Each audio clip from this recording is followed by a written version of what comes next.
Cuban didn't. There was nothing groundbreaking except that he actually did publicly address it and said the only thing I heard said he has really nothing to do with anything. He didn't know anything about it ahead of time. All that. the whole time I was listening to the clips of this, I was just thinking, I know exactly the 5 questions you should ask him, and you're not asking him. Like you should be. This is what I hate. I hate whenever this happens in business, and I don't really know about the subject matter. So I'm like, well, how did it happen? And people are like, well, that's just the way it happened. So what I want to know is, obviously, he's not involved operationally to the degree that he thought he was going to be, right? That's what the narrative is. But, I mean, I've had multiple lawyers who listen to this show reach out to me and be like, you really think that a guy who does Shark Tank deals, where he's got a team of lawyers looking over every deal and the equity piece of it and how involved different people are going to be based on what percentages of equity they have, you think he just got hoodwinked on how involved he was going to be after a team of lawyers, an anthill, is just going over this sale of this deal, and just somehow 6 months later he's telling Mark Stein, I'm not as involved as I thought I'd be. How does that happen? I want to ask him that. Is it just a misunderstanding? Because if so, it's a fucking pretty big one. Like, that's not how you just did a business deal Like, where you're all like, of it they're doesn't- like, you're still in charge. Okay, well, is that in writing anywhere? And if not, am I supposed to believe Mark Cuban just took a hand? Dude, it'll be cool. It'll be you and Nico. You're still his boss. And then 5 months later, he's like, I'm not even really getting invited to the Zoom call anymore. How does that happen? Like, someone should ask him that. Because if so, if it's like a nefarious thing where the owners boxed him out, now I want to be mad at the owners for that and not at Cuban. But right now, it's tough not to be pissed off at Cuban because you're like, how did you let yourself get railroaded out of an organization that many of us thought you were sort of the protector of the trust of? So what happened? Did they lie to you? Because, like, nobody seems to be really asking that. It's just like, well, it wasn't how he thought it was going to be.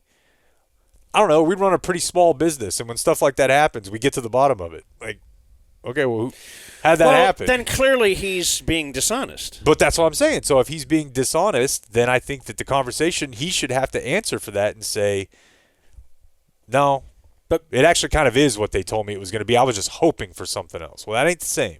Right, because every story written at the time said he would remain in Dude, charge and I've gone of- back and read those too now, and it was not ambiguous. It was, he is in control. as stated by him. Like, I wonder who that's quoting. It's just That's a good question. Because, like, Mark Stein will have it, and I don't know where that comes. That's the understanding. I don't know that I've seen it from Dumont, if that's what you mean. But I'd love to get somebody get to the bottom of that. Figure it out. Tell me find the paperwork. What does it say about his role? I mean, the thing that makes the most sense in the long run is just that He needed money because crypto sucked.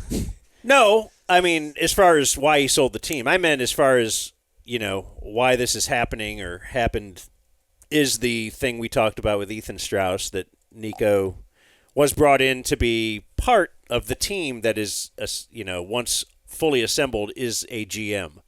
This person is the relationship guy. This person does this. This person does the analytics, but it funnels to Mark Cuban, the GM. But we called Nico the GM. We called Donnie Nelson the GM for years, but Mark Cuban still. So to me, that was I agree with all that. Nico was never actually hired to run a basketball team, and would not have been by any other basketball team. Okay, but back in November, that's all true. I agree with that assessment. But back in November, when Cuban is talking to Mark Stein and saying, well, this is really not how I thought it was going to be, why at that point, he's willing to publicly go say that, which is weird to me if he's being dishonest. Why, draw attention to it? He's willing to publicly say, hey, I'm not really involved at the degree and the level I thought I would be, and I don't know about this. Does he not go to them then and say, hey, what's going on here? You guys seem to have some stuff going on. I'm not really involved. And did they then at that time tell him, it's because you're just not. Stop bothering us. Because within 3 months, they had traded Luka behind his back. So somewhere in that interim, I would have liked for him to have gone to them and been like, what are we doing here? Yeah, so the question is, why did he actually sell the team? Is it the crypto thing? Which doesn't seem to make sense. He lost. TC explained it to me yesterday. He lost a lot of money in betting on the wrong crypto exchange. One of the ones that ended up getting taken down criminally. But I don't know. We have a guest we could ask about that. Yeah, did he need cash? Because he got a ton of cash for that. Still owns 26%. Was it part of it that he didn't think the NBA was going to get that TV deal they ended up getting? Because that was on the horizon as well, and they were losing local rights. RSN, and it seemed like that was kind of an S show that, I thought maybe he's getting out early because of that. Was it what his publicly stated thing is that I just didn't want my kids to have to deal with all this? And I don't know if I buy that. The real estate thing does make sense, though. Like when he said that when he bought the team, getting into the technological advancement of the NBA, he was primed for that. But now it's going to be about real estate, casinos, amenities, and that's not his game. I buy that.